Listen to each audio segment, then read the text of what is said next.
Hello again, everyone. Edwin Learnard back once again. In this YouTube astrological segment, I'm going to be talking about transit Neptune, square opposition, or inconjunct one's natal Chiron.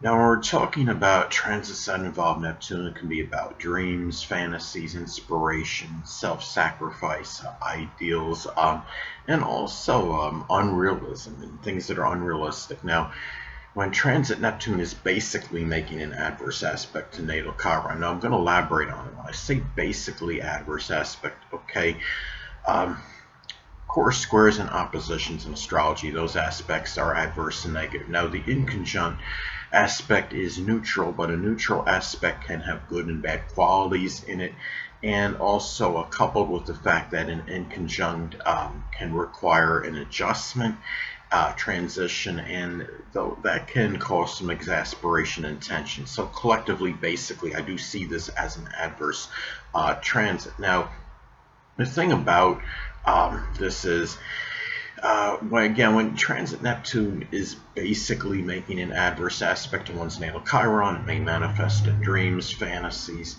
inspiration, self-sacrifice, ideals, things that are unrealistic. Those things might conflict with physical and emotional wounds. It might be, something where maybe when you might not be overly inspired maybe to deal with physical and emotional wounds or suffering at this point in time. Maybe there's unrealistic ways of dealing with physical wound. Say if you have your natal Chiron in Gemini, if there's some nerve damage, let's say to your arms and hands, and or it might be something where you may try to rehab by working out, and maybe you exacerbate the problem, or it might be something that can potentially exacerbate the problem as opposed to healing. Just as an that's very could be remote, but it's still an example that can apply. And these are things where we have to keep in mind again that Chiron is not just about emotional suffering; it's physical suffering as well. Physical issues might conflict with your sleep, your rest, your relaxation, or you may simply just be lethargic and not really want to deal with any physical or emotional suffering at this time. If Chiron, say, is in Scorpio and or the 8th house, it could be some psychological trauma that you may have experienced, and you just might feel like you just don't have the energy maybe to deal with it. You might feel more like sleeping the problem away as opposed to actually confronting the issue and trying to cope with it and do what you have to do to perhaps at least alleviate the pain that may be connected with it. Now, Chiron is connected, it's suffering, which of course that's really, it's physical and emotional wounds. And Chiron is about suffering, about anguish. Again, you may not be overly inspired to have to deal with this at this time. There might be something connected with some deception or duplicity or fraud that might be, maybe somehow this is exacerbating the suffering that you may have been dealing with prior to something deceptive or duplicitous or what have you, that you had to cope with, and something like that could obviously make a present suffering even worse. This can also be a time. Chiron is about helping and healing others as well. Remember, Chiron is the wounded healer. It can reflect ways that we can help others in areas that we have difficulty helping ourselves in, or healing ourselves in. It can be a time, this is something where you might not be overly inspired to help or heal others at this point in time. Maybe you're confused over how to do so. Say if the natal Chiron is in Aries in the 12th house, that's what I have in my natal chart. It could be something where you may not, really be up physically, because again, Neptune is connected with lethargy, is sleepiness, and it's relaxation. Those things might conflict with helping, those find, in this example with Chiron in the 12th house in the chart, like with my case, the sleepiness, the fatigue, those things may conflict, as an example, with helping others perhaps find the courage and fortitude to combat hidden adversaries, people that could be impersonating friends, but they're really enemies, or just helping them find even the courage to work through their limitations, or to really just take action in those matters, in limitation, things that might be, or even the courage to even look at deal with their own fears. The 12th house can be connected with one's fears. And I would also say, Chiron and Aries in the 12th house, could even manifest in, the lack of initiative or enterprise connected with the self-undoing. And, it could be where you might be able to help others cope with that as well. But anyway, also too, Chiron is also connected with depleted or diminished self-esteem. So it might be a time where, if you've been recently duped or deceived, or you're dealing with somebody that was duplicitous, or betrayed you, even. Say transit Neptune is in the 11th house, it could be betrayal by a friend or an acquaintance, or somebody that's prominent in some group, club, or organization you may belong to. Something like that might exacerbate already depleted self-esteem, if that is existing in your life. Another thing, Chiron can also reflect ineptitude. It can represent at least where we feel ineptitude, where there's some sense of lack. If Chiron is in Gemini, as an example, it could be maybe that perhaps you feel you're inept in diversifying, in expressing versatility, being able to multitask, or even matters with communication and expressing yourself eloquently.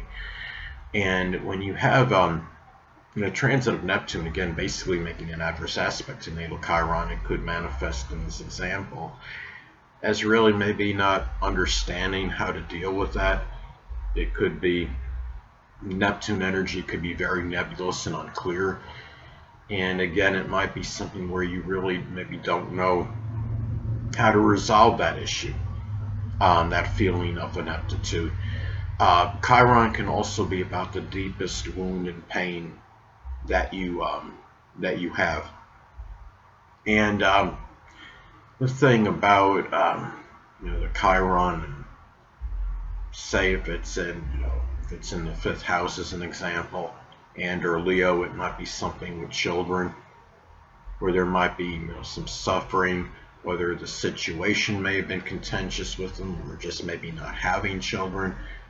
Some isolated cases, it may be not being able to bear them. As you're a woman, if you were unable to have children in some isolated cases, and those things, you might be, in terms of being confused. Neptune is confusing, confounding energy in terms of how to deal with it at this time. It could also be that you might be doing things that are altruistic, where you're sacrificing yourself for other people. It may make it harder to deal with this deepest pain at this point in time. Chiron is about weakness. It's tied in, let's say, with ineptitude. If Chiron, say natal Chiron is in Taurus and or the 2nd house in the natal chart, it can be issues, persistence, perseverance, or even something, say especially Taurus, persistence and perseverance. If it's in Taurus and or the 2nd house, it could be something of a monetary nature. Maybe you might feel inept in terms of generating income, making money. And the thing about it is, and again, going back to the Neptune deal with the confusion, it might be difficult for you to actually, figure out how you're going, to deal with that and try to heal yourself, perhaps. So anyway, hold on a moment, people.